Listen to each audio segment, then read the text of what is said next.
everybody has to find their place to not only vote, which is critically important for everybody, but also pitch in and help and raise money or make phone calls and do the kinds of things that are going to make a big difference. This is MCVcast. I'm Aaron Murphy, Executive Director of Montana Conservation Voters, and that was Carol Williams, former Montana Senate Majority Leader. And we're in for a treat today, a conversation with her and former Congressman Pat Williams in a few moments. I'm here with Deputy Director Whitney Tawney in Bozeman and Political Director Jake Brown in Helena. We're now just over 80 days from Election Day, and guys, a young campaign worker came up to me in downtown Billings this week, collecting signatures to put a new presidential candidate on the November 3rd ballot. My mom saved my life. There would have been no Kanye West because my dad was too busy. Yes, the young campaign worker in Billings, Montana, told me he was working for the presidential campaign of Kanye West, who now lives about an hour and a half south of here in Wyoming. I asked the young man if he was having any luck with signatures. His reply, quote, "Not really." The next day, the Billings Gazette reported that Kanye West signature collectors at the Yellowstone County Fairgrounds told passersby that signing the petition will, quote, "help Trump and take away votes from Joe Biden." I almost killed my daughter. As if this year couldn't get any weirder. Well, two names that will certainly be on the Montana ballot, Governor Steve Bullock and Senator Steve Daines, who met this past weekend for their first debate. Whitney, conservation, of course, came up. That's right. On the heels of the Great American Outdoors Act being signed into law, which funds our public lands at $900 million per year in perpetuity, both candidates had a few things to say. I was very proud of the fact we passed the greatest conservation win in 50 years. Last week, President Trump signed it, the Great American Outdoors Act. I'll tell you, that was a great accomplishment, years in the making to get that done. And I'm not afraid to work with President Trump here and make sure the two of us are on the same page. For example, the Job Corps in Anaconda, they were planned to be shut down. I called President Trump. We saved them. On tax cuts, Montana's averaged $1,600 in savings because of the tax cut bill. Thank you, Mr. Daines. Mr. Bullock, your response. It was great that the Land Water Conservation Fund is finally funded. But I guess that's election year, because before this year, Senator Daines voted to pull money away from it and never fully fund it. He voted for measures that would help transfer public lands. And while he should be representing us, he's been taking like $50,000 from the Wilkes brothers that are actually blocking public access. The way that I'll work in Washington is the same that I've worked in Montana, by bringing people together, by saying it's so much more important than sort of the political food fights of the day to get stuff done. And that's why I want to do this job. We're thankful Steve Bullock set the record straight because Senator Daines' walk is not matching his talk. We, of course, are excited about the Great American Outdoors Act, as it is a historic win for conservation that both Senator Daines and Senator Jon Tester co-sponsored. The new law will fully fund the Land and Water Conservation Fund and shows that Senator Daines finally listened to Montanans. But we can't forget that he also voted against LWCF in 2018 and led an effort to release hundreds of thousands of Montana Wilderness Study Area acres, effectively the largest reduction in protected public lands in Montana's history. To hear more of the debate, we've linked the full face-off in our show notes. This past Tuesday, Senator Daines held an event to celebrate himself, following the enactment last week of the Great American Outdoors Act. Well, thanks for joining us today to celebrate the signing of the Great American Outdoors Act. The self-congratulatory event took place in Gardiner, near the north entrance of Yellowstone National Park. Only a handful of people showed up, and few were aware of the event in advance. Daines took credit for the legislation, even though he has a record of voting against the Land and Water Conservation Fund in the past. And notably, news coverage of the event reminded Montanans that Daines' record in the U.S. Senate is far from being worthy of celebration.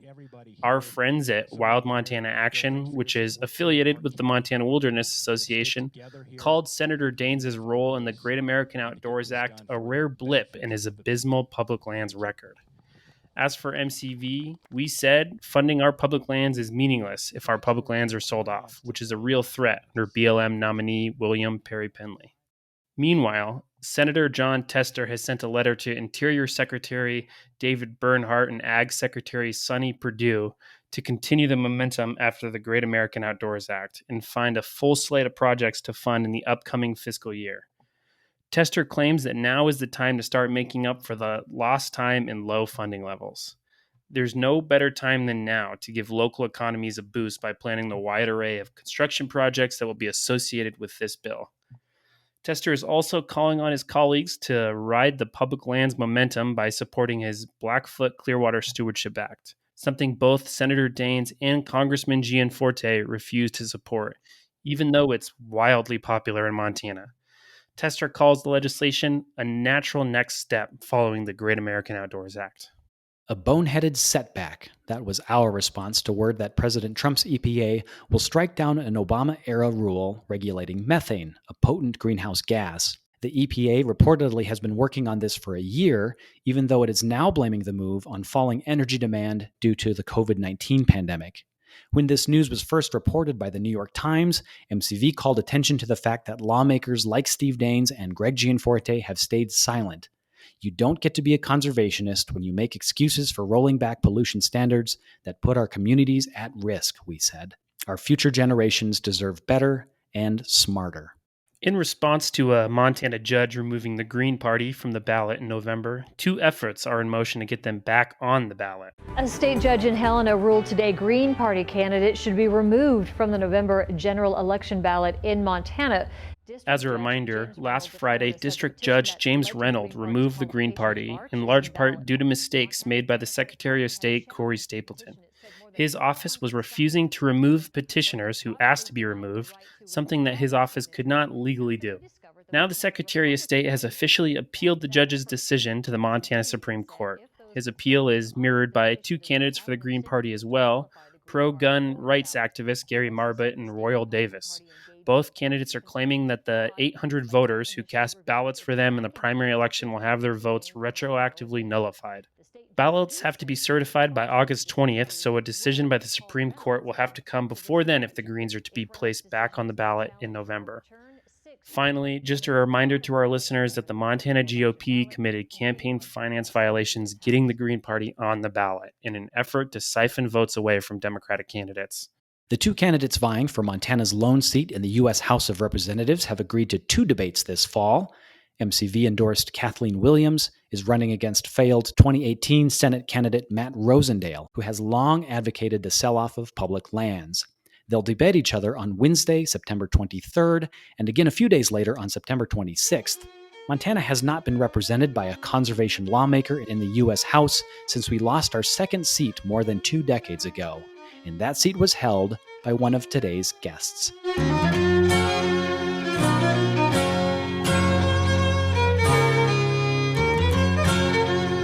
Our guests today are Congressman Pat Williams and Senator Carol Williams.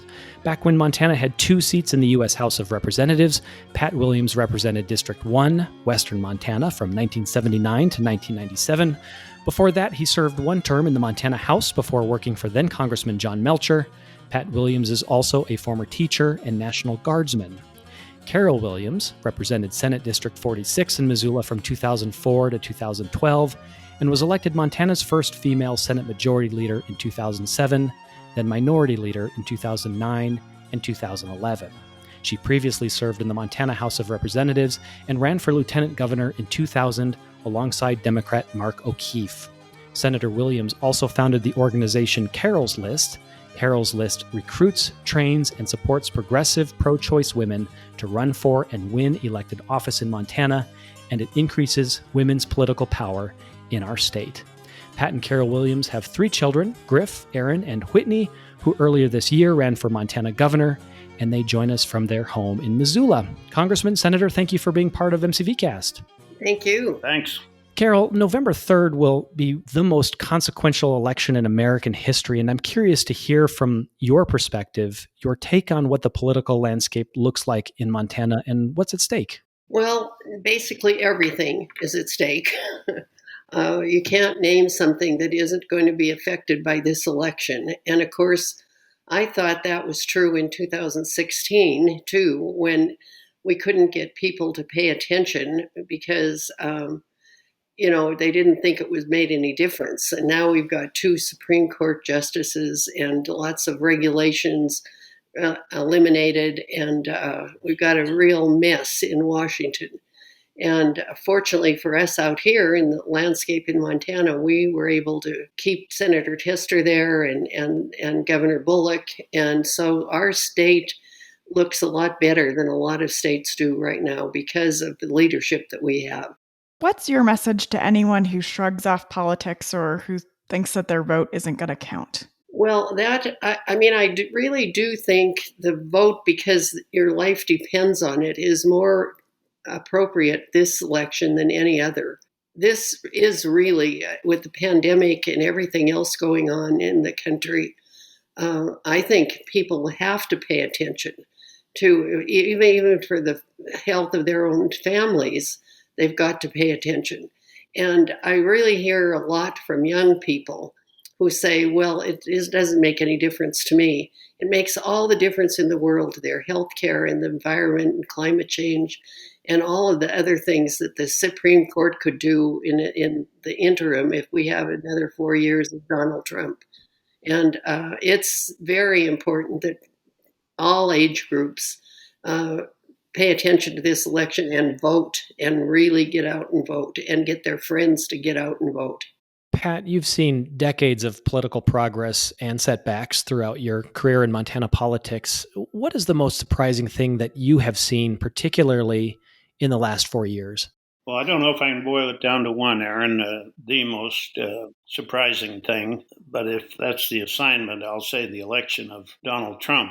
I didn't think that Donald Trump was going to get clobbered by a landslide. I thought the election with Mrs. Clinton might be close, but I did not expect that America's greatest con man was going to be able to snooker the country the way he did. We now see who he is, and I think this next election will be an entirely different story. In Montana, I do believe that we have had a continuation of an increase in understanding of the importance of the environment, an increasing and continual understanding of that through the years, including the last 4 years. And for many, I suppose that may not be a surprise, but it has been somewhat of a surprise to me, and so I just wanted to mention it. Congressman, we're curious for your take specifically on the race for U.S. Senate in 2020, coming off the heels of what was the most expensive race in history back in 2018. Looks like it'll be outdone this year. What's your take on that race, and maybe also the race for U.S. House of Representatives, in which you served? Well, of course, Governor Bullock is the challenger and Senator Daines is the incumbent. But given Bullock's leadership as governor, they're really both incumbents. And so we have this unusual thing about two top-level incumbents facing off against each other. I think that it's difficult to defeat the incumbent who holds the office at the time. And of course, Daines isn't running for Congress.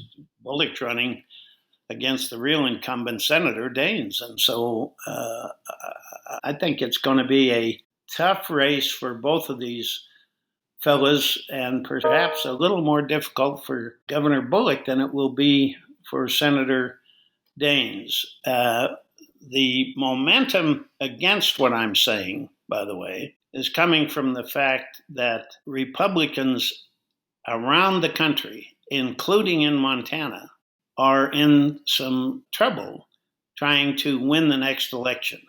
Some people talk about turns. Well, it's a Democrat's turn or a Republican's turn. Occasionally that shows itself in politics, but in Montana, not very often. And so I don't think the old momentum thing as one party or the other party has been in office too long is going to work in Montana this year at least. And I expect a good, clean race from both of these candidates. Now, Carol, what's your take on the race for Montana's governor?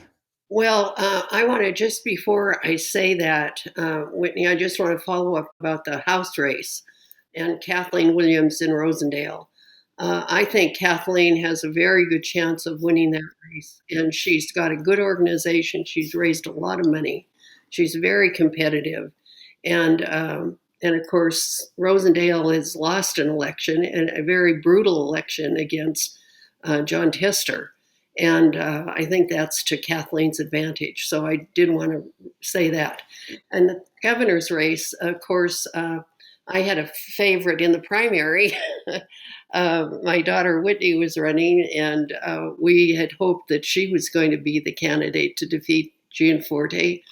But Mike Cooney is an old friend. I served in the legislature with him. He was the head of an organization that I was on the board of for many years, and I know him and trust him, and I think he'll be a good governor. And it's even more than that important for people this time to pay attention to the other candidate. Gianforte cannot be governor of Montana. He doesn't hold our values, and the fact is that everything we hold dear as Montanans is in jeopardy if Gianforte would win. And so we've got to elect Mike Cooney. It's pretty terrifying. So, Pat, let's talk about Senator Daines. He's continued to face criticism for not being accessible to his constituents long before COVID-19. In fact, this week he is hosting an event to celebrate the Great American Outdoors Act, but no one's been able to track down where it is, who's invited, definitely not making himself available to us as the public. And that's certainly not the way that things were done when you were in public service. So what is your advice for the most effective way to represent the people you serve? Well, I prefer, for your purposes here, not to critique Daines's action in any specific way, but rather to answer the last part of your question, Whitney, which is, as I understand it, is asking about how the times have changed since I served all those decades ago. I think that civil rights, the people's environmental rights, the functioning of government at most levels, and people's concern about the franchise of voting and using it properly, all of those things have increased. They've all gotten better. And it's a happy thing for both Carol and I. Yeah, the times are dark, and even going into this summer and last spring, this has been a kind of a dark year. The politics haven't been great. The coronavirus is dampening everyone's news, everyone's daily activities, and of course the economy. It's going to have continuing and severe effects on the economy, even more than we've seen in my judgment. Carol, you were a champion legislator for MCV when you served in the Montana Senate. And first of all, thank you. This week, we got word that President Trump's EPA is going to roll back an Obama-era rule protecting our climate from methane emissions. We're curious for your perspective on what this election means for protecting our environment specifically. Well, I think in addition to that, of course, we looked at the disgraceful way that they deal with climate change in general.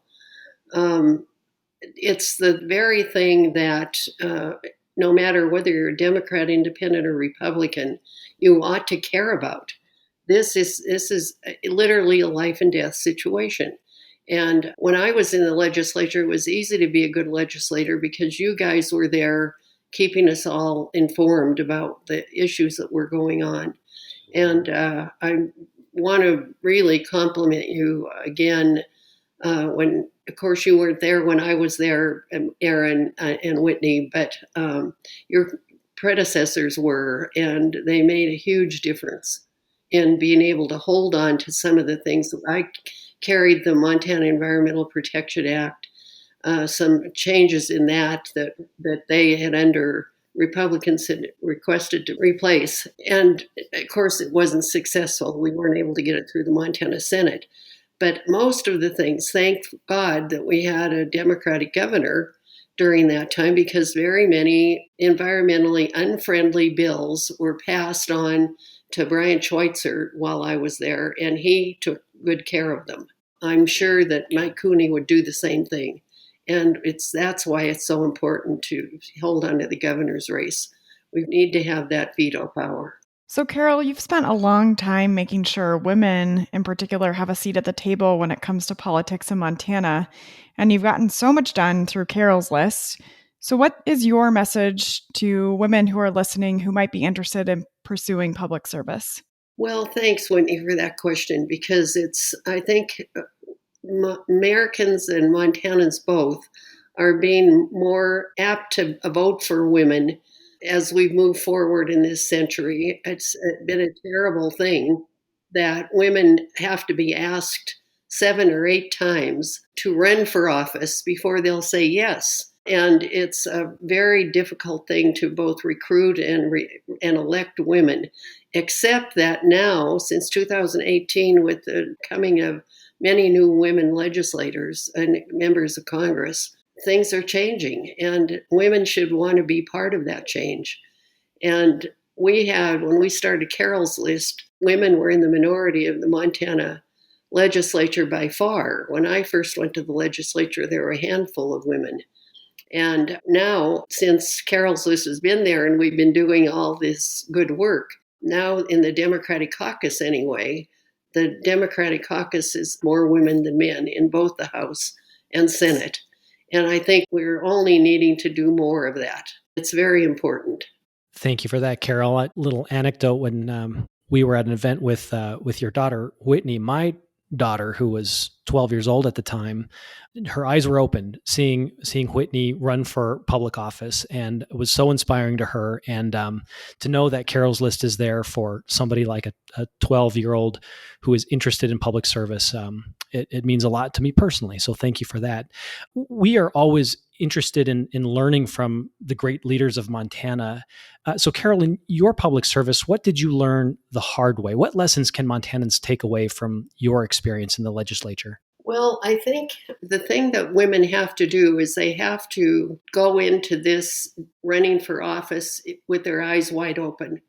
And one of the things that women tend to do, and I did this myself, is I was terribly concerned that maybe I wasn't prepared enough. I didn't know enough about state school funding. I didn't know enough about the tax policy of the state of Montana when I ran. And what I found out when I got over there is neither did the men that were running.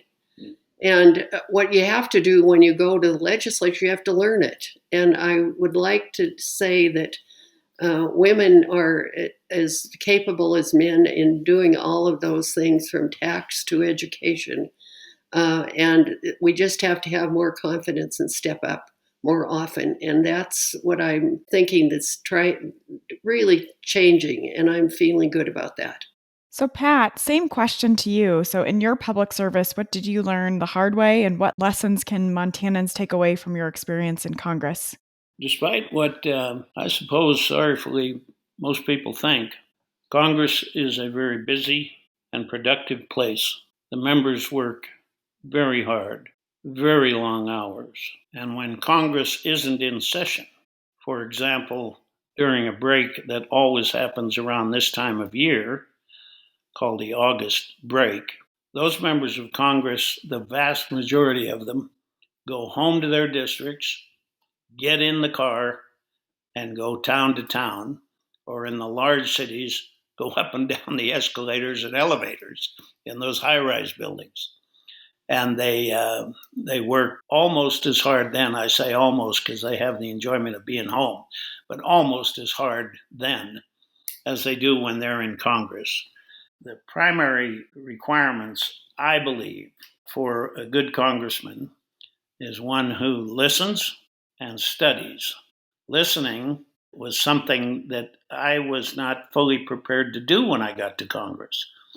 I had been and still am a teacher, and the teacher believes their business is for other people to listen to what they're saying, when in fact, they, by the way, can learn a great deal from the kids and the parents. But the congressional job is to listen and study. And the study is very important. But the listening to people back home comes first. And after I realized that, a few terms into my career, I began to have what I called listening sessions in Montana, as many as I could fit into my schedule. And I would go town to town And folks would know I was coming, and I'd have a temporary office that day in the courthouse or wherever it was appropriate. And people would come in and see me, and we'd greet and maybe exchange a few stories when we knew each other. And then I would sit and listen. I find that with some of today's Montana elected officials, particularly on the national level, they're a little short on the good listening part. I believe that. And I just want to add a PS to that I think that Daines and Gianforte are both the most unavailable members of the Congress that we've ever had. And it's both not listening, and it's not coming home, and it's not having meetings at home with their constituents. They're often and doing all these telecalls that aren't effective at all. They don't listen to anybody there. And I think we have to remember that when we're going to vote this year. We would agree. Thanks, Carol.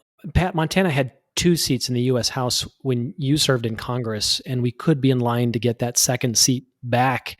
What does that mean for Montana, and what can we do to make sure that we are fairly represented in Congress? I really earnestly hope that Montana had enough people coming in, or Montanans themselves have had enough kids over the past 10 years that we're going to show a pretty good increase in the census totals for Montana because of a lot of different reasons federally, including federal money returned to the state and to the taxpayers through the various needs of those taxpayers. More population we have, the better we do in federal return of dollars. And Montana's done fairly well through the years, thanks to the congressional delegation, be they Republican or Democrat, through the decades. But it's very, very important. So how would you like Montanans to remember you and your public service to Montana? What are you most proud of? Well, outside of my personal family and personal life, I'm most proud of my service in the United States Congress for 9 terms. And I take a particularly enjoyment at the fact that I was granted by Montana's voters every 2 years more consecutive terms than any Montanan to serve in the U.S. House. And that's been important to me. Not the fact that I was able to do it, but that Montanans thought I was able to do it. And I very much appreciated that. Legislatively, in the U.S. Congress, I passed again different wilderness bills. Some of them stuck, like the rattlesnake outside of Missoula and the Lee Metcalf down in the Gallatin area. President Reagan vetoed a massive wilderness bill that I had that appropriately protected last of the last best place. But President Reagan tragically vetoed that. I was new in Congress then, and that had nothing to do with his veto, but he did veto it. But I was very proud of all those pieces of legislation, including the wilderness areas that I was able to pass and were signed by presidents. Another piece of legislation of which I'm most proud is one that's not very well known except by young people now and their parents. And that is a legislation called the Infants and Toddlers Disability Bill. And just 15 seconds on it, it's worth more, but that bill said, in effect, it is national law that when a disabled infant is born into the United States, that infant and their family are instantly available for a basket of federal health services. It's saved hundreds of thousands of dollars, millions overall, for families, and it's gotten their children help at an early age when those children needed it. So I'm particularly grateful I was able to do those things. Well, Congressman, on behalf of countless Americans, we thank you for your service in Congress. We know darn well all the work that you've done, and Montana is better for it. Carol, we'd like to leave you with the final word. Is there anything that you would like to leave us with? Well, I just think, again, let's go back to voting. This election, and I know the conservation voters have a wonderful program, and you're going to help from the White House to the State House in helping candidates that are appropriately going to do the things that Montanans want to be done. And I just think that everybody has to find their place to not only vote, which is critically important for everybody, but also pitch in and help and raise money and do doors if we can ever go do doors again, or make phone calls and do the kinds of things that are going to make a big difference in Montana and the country. We can't afford another 4 years of the devastation that we've had. And this has to be the year that we turn around and say, no, not here. We're not doing it anymore. Former State Senate Majority Leader Carol Williams and former Congressman Pat Williams. Thank you so much for all you've done for Montana and for joining us today. Thank you. The views of our guests here on MCVcast do not necessarily reflect the views of MCV, its members, or its board of directors. We've also put a link to Carol's List in the show notes, or you can visit their website directly at carolslistmt.org. Before we go, Political Director Jake Brown is taking us back to Missoula, specifically to Rattlesnake Creek. The old defunct dam on the Rattlesnake Creek, Missoula, has finally been demolished. The dam hasn't been used since the 1980s due to concerns about water quality, and has also been an obstacle for fish habitat. After the destruction of the dam is complete, there are plans for major stream restoration, like building the new stream bed, restoring the vegetation, and just making the lives of fish in the area a little bit better. There is still time to join our fight and tell Senator Daines to stop Pendley's nomination at stoppenley.org. We also hope while you're there that you make a donation of $25 or more to get your own one-of-a-kind I Heart Public Land sticker to help us post a billboard near Senator Daines' home so he can no longer avoid Montanans in our mission to protect our public lands, our clean water, and our clean air. If you're already a dues-paying member for MCV at $35 a year, thank you. You'll be receiving your sticker in the mail next week, but we still humbly are asking for an additional donation so we can continue to hold Senator Daines accountable for his support of William Perry Pendley. We'll be sure to post a link to stoppenley.org and urge you to visit the site to learn more in our show notes. Thanks, Whitney. Our stoppenley.org campaign also features an MCV ad, which is now on broadcast TV in Great Falls and Billings, as well as on cable news channels statewide. This week, National Public Radio's Kirk Sigler featured our ad in a story about Mr. Pendley's nomination and what it means for politicians like Senator Daines. And before we go, a thank you to Bill Lombardi for performing MCVcast's original music. We'll be back next week. Montana for sale? Donald Trump. This new ad by environmentalists tries to align Pendley with Montana's Republican Senator Steve Daines. Daines sits on the Senate committee that would take up the Pendley nomination and is in a tight re-election bid against that state's governor. Tell Steve Daines our public lands are not for sale. Stop Pendley. Daines hasn't said how he'd vote. Neither has fellow committee Republican Cory Gardner of Colorado. He's trying to fend off a challenge from his state's former governor, John Hickenlooper.